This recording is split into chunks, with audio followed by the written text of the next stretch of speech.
Ľudia zabúdajú na jednu jednoduchú vec. Láska ťa nemá bolieť. Nemá ťa unavovať, ničiť, oberať o pokoj. Nemá z teba robiť niekoho, kto sa pýta, či je dosť dobrý. Láska nemá byť boisko, kde každý deň dokazuje svoju hodnotu. To, čo si nezaslúžiš, sľuby bez činov, slová bez úprimnosti. Niekoho, kto si ťa pamätá len vtedy, keď niečo potrebuje. Niekoho, kto ti berie pokoj a dáva späť len chaos. Zaslúžiš si lásku, ktorá ťa dvíha. Nie tú, ktorá ti každý deň pripomína tvoje rany. Nie tú, ktorá ti kradne sebavedomie. Nie tú, ktorá sa tvári, že sa snaží, ale len vtedy, keď o ňu prosíš. Láska ťa má postaviť, nie zlomiť. Má byť bezpečná, nie podmienená.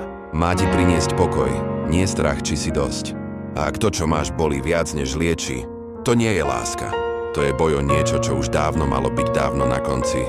Lebo človek, ktorý ťa naozaj miluje, ťa nepotrebuje zmeniť, aby ťa vedel milovať. A nikdy ti nedovolí cítiť, že si menej, než naozaj si.